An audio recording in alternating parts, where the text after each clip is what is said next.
Halo saudaraku, apa kabar? Senang sekali untuk saat ini saya bisa berjumpa lagi dengan Anda.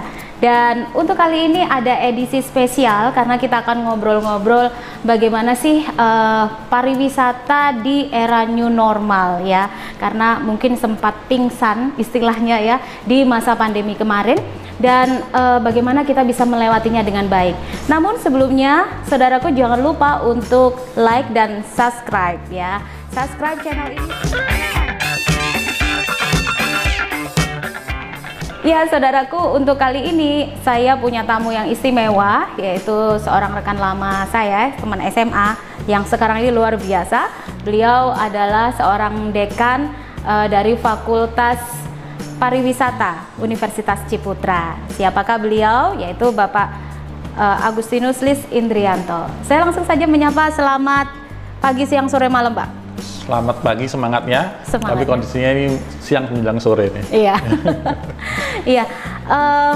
Mungkin kan kita melihat ya masa pandemi beberapa bulan kita lewati, masyarakat ini sebagian besar jatuh bangun ya. Juga berkaitan dengan karena Bapak adalah seorang praktisi di bidang pariwisata dan perhotelan. Nah, itu apalagi begitu ya. Ya. Sedangkan kita juga banyak hidup bergantung di situ. Bagaimana Pak? Sesungguhnya yang terjadi menurut Bapak yang kemarin-kemarin itu? Ya, jadi kita semua tahu ya. Jadi pandemik ini kan membuat perubahan di semua lini, ya, membuat dampak di semua industri. Tapi yang paling parah adalah industri yang berhubungan dengan layanan dan jasa, khususnya di bidang traveling, perjalanan. Ya, itu yang paling parah. Kalau kita bicara yang akan beberapa riset penelitian mengatakan indikator-indikator ekonomi beberapa komponen atau beberapa industri yang terdampak terparah itu salah satunya adalah pariwisata. Pariwisata itu komponennya apa? Itu ada perhotelan, ada transportasi wisata, ya, lalu ada tempat rumah makan pastinya, lalu tempat hiburan, taman hiburan, souvenir, toko souvenir, dan itu yang besar-besar, yang kecil-kecil bisa jadi bisa UKM-UKM yang berada di tempat-tempat wisata.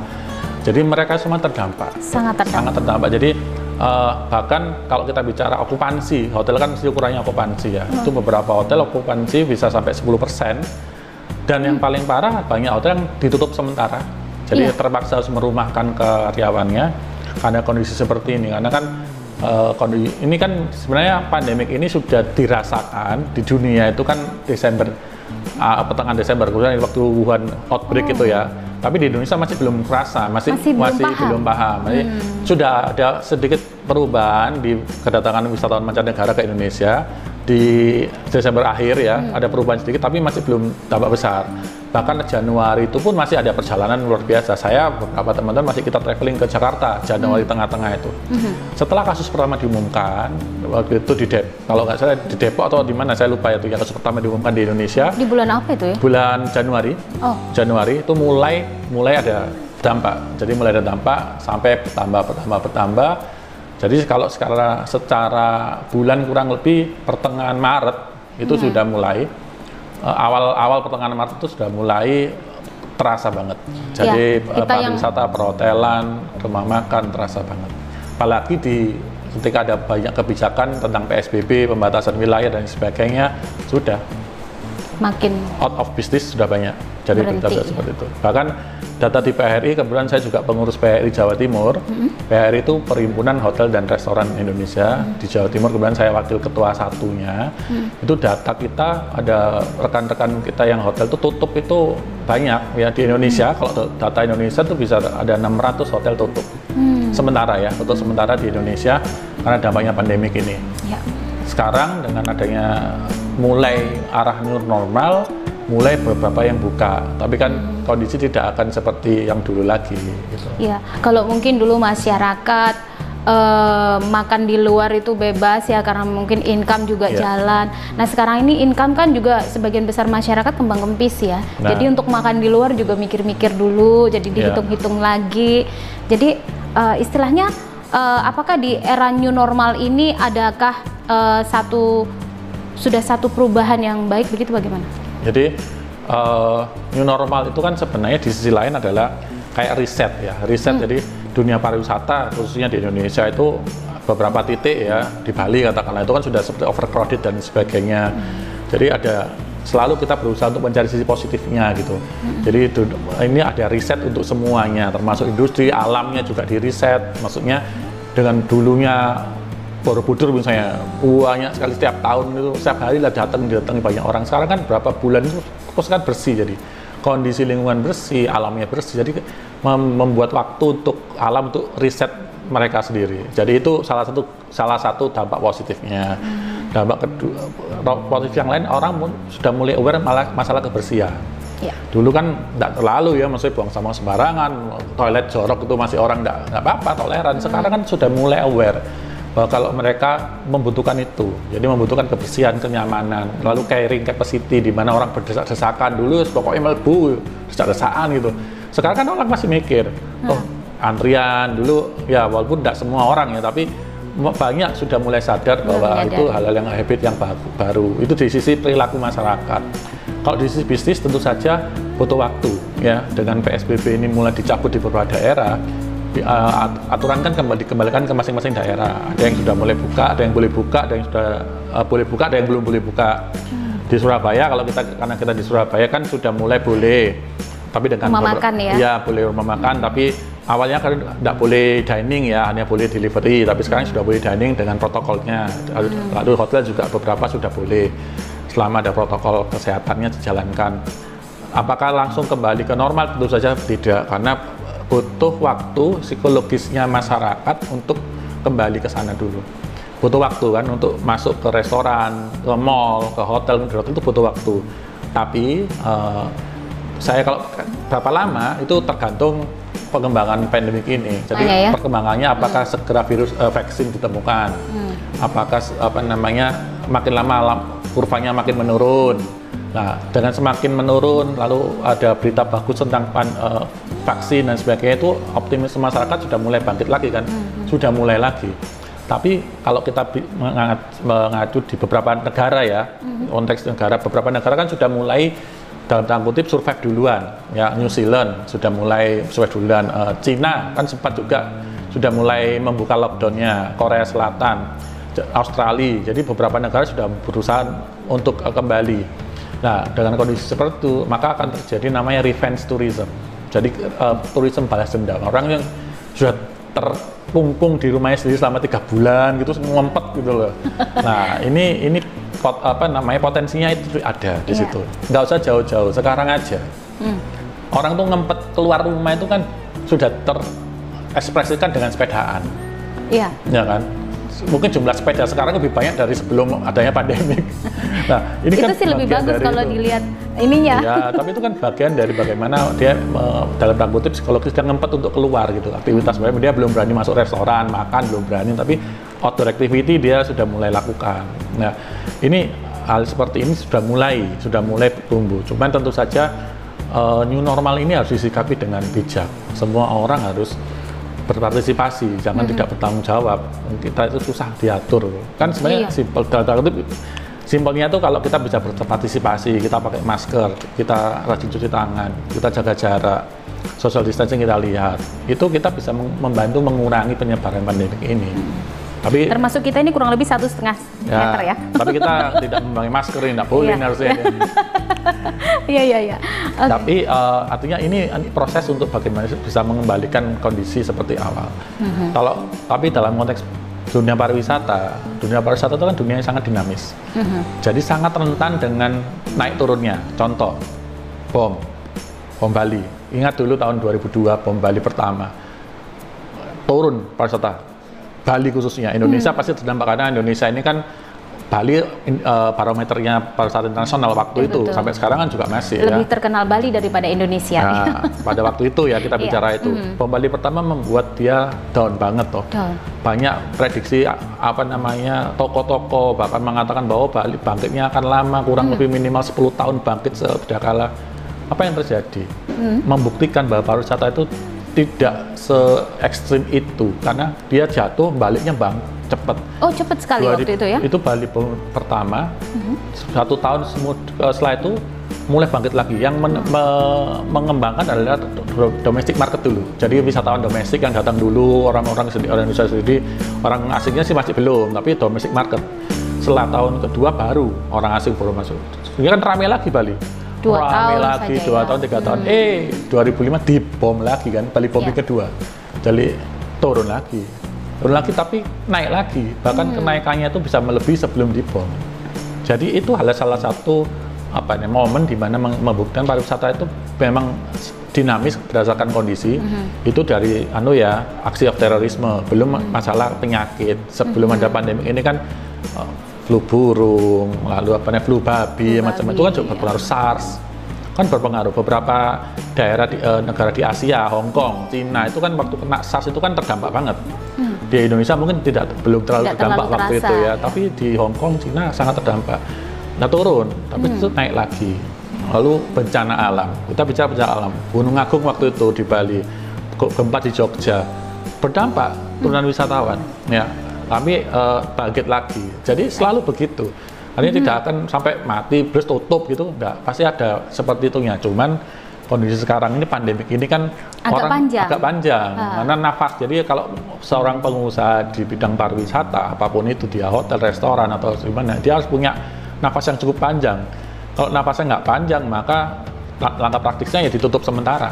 Banyak rekan-rekan saya pebisnis itu tutup sementara karena nafasnya tidak panjang. Nafas panjang gitu, berbicara tentang modal gitu Pak ya? Modal bisnis dia yang dia mungkin ada bisnis yang lain yang masih bisa dia maintain, dia bisa subsidi silang, itu masih bisa dia. Tapi kalau sementara belum ada, ya terpaksa dia tutup. Memang berat ya, me-layoff-kan karyawan itu berat sekali, tapi itu pilihan yang tidak bisa dilakukan.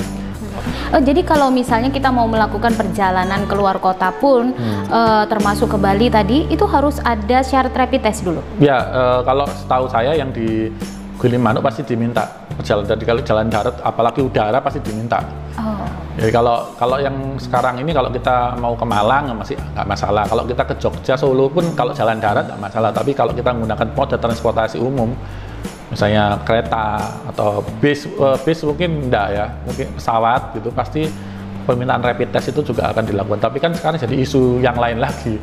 Rapid test ini jadi bisnis jadinya gitu. Karena itu mahal rapid testnya daripada tiketnya misalnya begitu.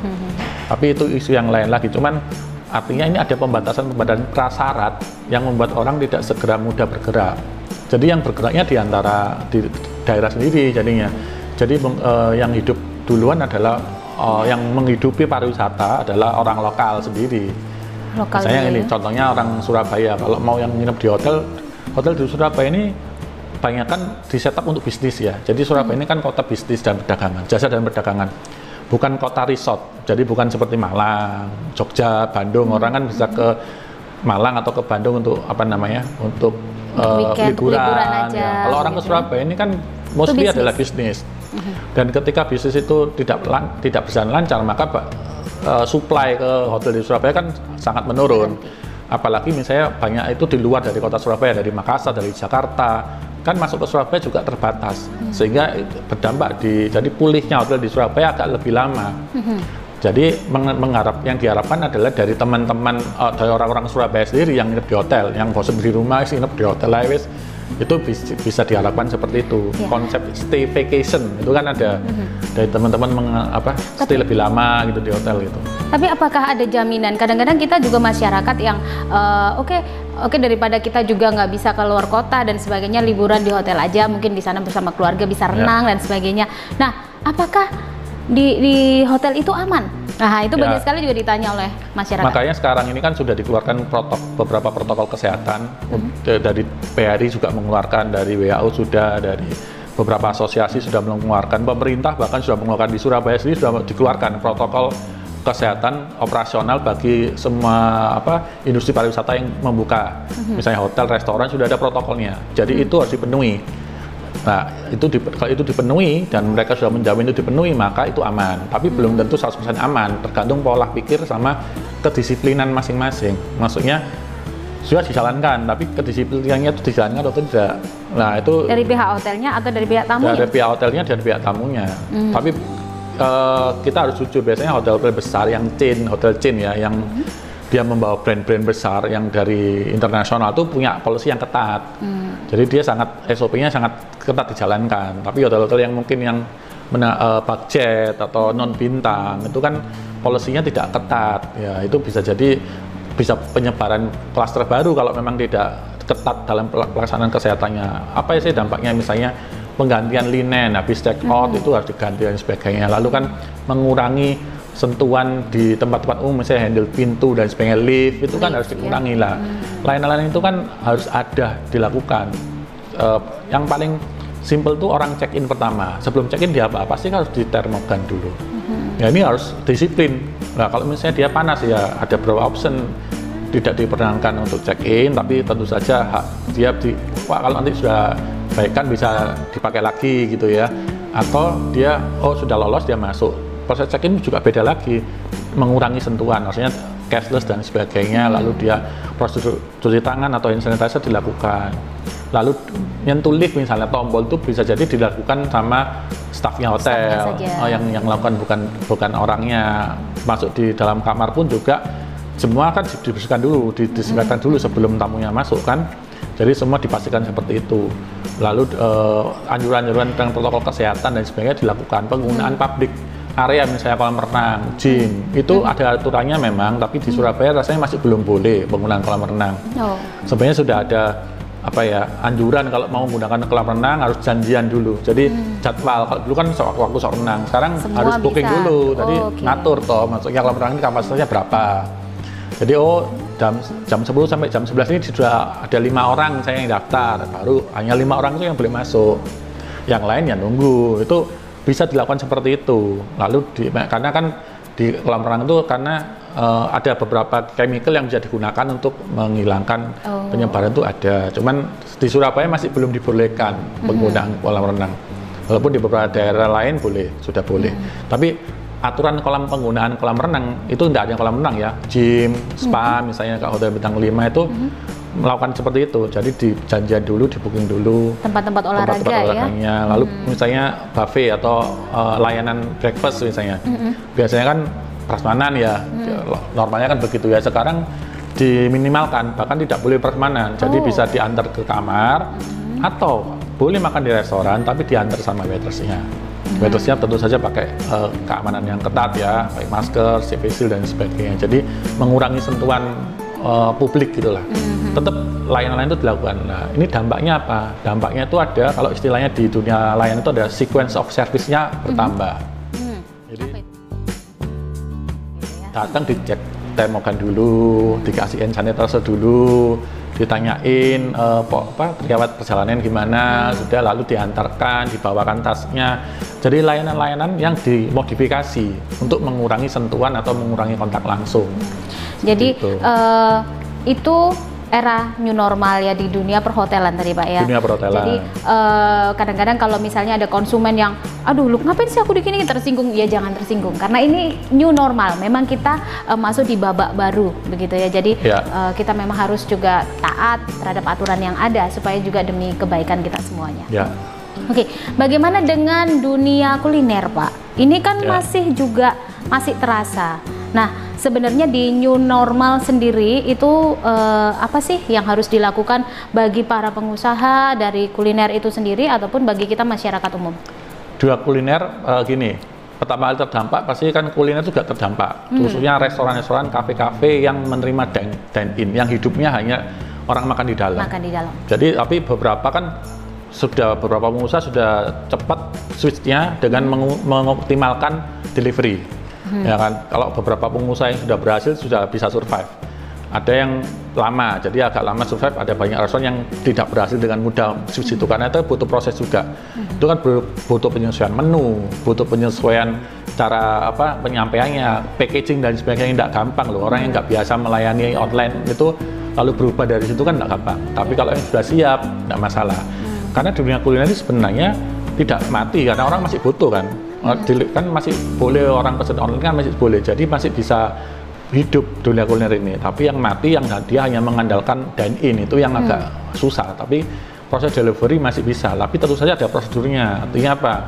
Mulai dari yang masak itu tentu harus ada safety-nya, diperhatikan kesehatannya. mulai dari kemasannya, ya mulai dari menunya itu juga diperhatikan. Yang safety itu kalau kita pesan sesuatu itu apa namanya, kemasannya harus dikasih kabel tis itu supaya itu aman, nggak bisa di jalan tidak dibuka dan sebagainya. Jadi faktor-faktor itu sudah dilakukan. Lalu perubahan menu itu kan harus yang compact dan menu-menu yang sehat dalam tanda kutip ya, yang bisa disajikan oleh masyarakat yang dibutuhkan untuk menambah imunitas. Jadi para pengusaha-pengusaha makanan yang bisa memodifikasi menunya, lalu memodifikasi bentuk packagingnya dan memodifikasi cara dia mempromosikan dan memberikan layanan itu bisa survive. Kalau bagi mereka yang terlambat itu memang agak susah. Jadi tapi memang bisa. Harus cepat berubah. Nah ini kalau kita melihat seperti ini yang tadi disebutkan itu banyak yang disebut adalah bagi para pengusaha kuliner yang memang sudah di level-level tertentu. Bagaimana dengan UKM sendiri? Nah itu kan juga untuk kondisi sekarang kan juga mereka susah ya seperti itu. Nah tapi juga bagaimana untuk bisa memiliki yang tadi disebut packagingnya seperti ini ini. Nah ini bagaimana Pak menurut? Memang gini, tapi sekarang ini uniknya kan dulu misalnya dalam salah satu contoh adalah frozen food. Frozen food itu dulu kan nggak sepopuler sekarang ya. Orang kan juga frozen food itu nggak sehat ya, harus gini dan sebagainya. Tapi dengan kondisi sekarang ini orang mau nggak mau kan terbiasa makan frozen food, sehingga banyak UKM itu yang memproduksi itu kan. Bisa membuat hal seperti itu. Entah dalam waktu kita belum bicara masalah apakah itu standar, apakah itu benar packagingnya, kita tidak bicara sama dinas lain. Itu urusannya dengan dinas lain. Cuma artinya ini konsep bisnis itu sudah mulai ditangkap bagi mereka yang cepat untuk melakukan itu. Jadi perubahan pengolahan makanan beralih ke frozen food, lalu sekarang ini produk-produk herbal, ya jamu-jamuan, oleh itu laris. UKM yang dulunya mungkin orang yang beli beras kencur, sari jahe dan sebagainya itu hanya orang tertentu ya. Sekarang hampir semua kalangan beli loh, betul loh, orang menengah ke atas pesen tuh jamu-jamuan itu. Ini kan peluang, peluang bisa ditangkap. Saya yakin omset yang UKM yang jual jamu itu pasti meningkat di era pandemi ini. Saya yakin. Apalagi dengan cara penjualannya yang bagus. Dengan cara penjualan yang bagus. Kadang-kadang memang kekurangan dari UKM adalah mereka pintar memproduksi tapi tidak pintar menjual. Benar. Nah, akhirnya orang yang bisa memanfaatkan itu yang jadi mendapatkan keuntungan. Jadi misalnya, jadi ya ini Mbok ini pintar buat tak packaging. Tak jualkan online. Itu banyak terjadi kan. Jadi apakah salah? Ya nggak salah, kan sama-sama membantu ibunya yang produksi, dia juga mendapatkan income gitu, selama prosesnya benar ya, maksudnya proses pembuatannya, penyajiannya itu benar sih nggak masalah. Cuman yang kita bicara faktor lain, misalnya nanti izin lah itunya ya itu urusan dinas yang lain yang ngurusin lah itu. Kalau itu nanti bagi saudara yang bergerak di bidang ini, misalnya bagaimana perizinannya, bagaimana PIRT-nya, bagaimana urusan halalnya, itu nanti bisa berkonsultasi dengan dinas-dinas pemerintah kota atau pemerintah provinsi terkait begitu ya. Nah, khususnya mungkin sebagai bocoran aja di Sperindak ya, Dinas Perindustrian dan Perdagangan itu bisa membantu saudara. Oke. Nah, kita kembali ke topik kita, bagaimana agar dunia pariwisata ini bisa tumbuh kembali di tengah-tengah era new normal ini. Nah, kira-kira bagaimana sih respon dari pakar-pakar di dunia pariwisata sendiri? Apa sih harapannya? Begitu. Ya, itu harapan kita semua sih segera ketemu vaksinnya ya. Itu harapan kita semua ya. Supaya proses itu berjalan. Cuman yang karena kita kan kita semua sudah punya plan ya, artinya sudah punya plan, sudah perencanaan, apapun perencanaan itu kan sangat tergantung dengan kondisi pandemik ini. Cuman kan life must go on, artinya semua tetap dilakukan. Nah, harapannya adalah orang kita semua itu sudah terbiasa melakukan protokol kesehatan sendiri. Kita bisa, harapannya kita bertanggung jawab atas diri kita sendiri, sehingga kita bisa menjaga diri kita sendiri dan orang lain. Nah, ketika kita sudah aware dengan itu, maka kita bisa mulai beraktivitas dan berwisata ya dengan nyaman dan aman, dengan kewaspadaan seperti itu. Contohnya apa misalnya? Kalau kita mau jalan-jalan, kita tahu kita harus sudah siap masker, face shield, ya, hand sanitizer kita bawa wisata. Lalu kita ke wisata kita harus lihat, kita tidak usah bergerombol. Ya, nggak usah tempel-tempelan lagi. Kalau sudah penuh ya kita nunggu ngantri. Ngantrinya jarak itunya. Lalu kita makan, kalau kita makan kita bawa peralatan sendiri. Ya, jadi keamanan dan kebersihan yang untuk kita sendiri kita harus jaga. Lah kita bisa berhasil menjaga itu dan kita bisa menjaga orang lain kan. Nah kalau itu semua sama-sama seperti itu, maka bisa tetap normal berwisata. Tentu saja di sisi lain pengusaha pariwisatanya juga harus siap kan. Ada protokol kesehatan dilaksanakan dari termogan, tempat cuci tangan, social distancingnya dijaga, jangan restorannya di-pack seperti biasanya, jangan, ya tetap diatur jaraknya begitu ya. Itu tetap kalau itu semua dilakukan, semua disiplin, semua berkomitmen yang sama, kita bisa tetap bergerak. Jadi ini merubah pola yang baru. Ya. Saya kasih contoh misalnya. Dulu sebelum ada bom WTC yang namanya 2 pesawat kembar itu dibom. Kalau prosedur masuk bandara di seluruh dunia itu tidak terlalu ketat masalah membawa cairan. Sabuk juga nggak terlalu ketat. Ya maksudnya ya membawa cairan masih boleh di atas 100 mm. Setelah kejadian 911 itu ada perubahan prosedur pengamanan bandara. Kita kalau bawa cairan nggak boleh lebih dari 100 mili. Kita dilepas semua sabuk, semua dan sebagainya dilepas. Ya. Itu kan perubahan protokol pelaksanaan dan akhirnya orang terbiasa semua kan. Ya, terbiasa semua. Jadi ini walaupun awalnya sebelumnya belum ada kebiasaan seperti itu, tapi karena itu harus dilakukan. Banyak. Oke. Nah, kita sampai di kesimpulannya. Harapannya Pak Agus pribadi ya sebagai seorang yang bergelut di dunia pariwisata dan sebagainya. Nah, untuk masyarakat sendiri harapannya seperti apa? Pak, silakan. Harapannya teman-teman kita semua sudah sama-sama ngempet ingin berwisata ya. Walaupun jarak dekat, jarak jauh, kita semua kepingin berwisata. Harapannya kita semua sadar bahwa kita harus bisa menjaga diri kita sendiri. Ya, kalau kita memang mau berwisata dalam kondisi sekarang ini, jaga kita sendiri, jaga keluarga kita ya. Menggunakan masker, face shield, kalau perlu hand sanitizer kita bawa peralatan makan kita sendiri, lalu kita jaga kebersihan kendaraan sendiri kalau kita bawa kendaraan sendiri ya. Ketika kita berwisata kita harus lihat dulu tempatnya itu, hotelnya, rumah makannya atau objek wisatanya itu siap enggak protokol kesehatannya. Kalau mereka sudah siap, dia sudah tunjukkan informasi dan dia prosedurnya sudah benar, enggak masalah. Tapi kalau kok seperti nggak ada perubahan, ya jangan meresahkan diri kita sendiri, jangan. Jadi kita harus pandai-pandai memilih dan kita juga harus pandai mencari informasi tempat wisata mana, atau hotel mana, restoran mana yang sudah siap menerima tamu dengan kondisi yang sekarang ini. Jadi di harapan saya juga bagi teman-teman pengusaha mulailah menerapkan standar protokol kesehatan yang ketat dan disiplin untuk karyawan, rekan-rekan semua dan tamu-tamunya, sekaligus juga menginformasikan.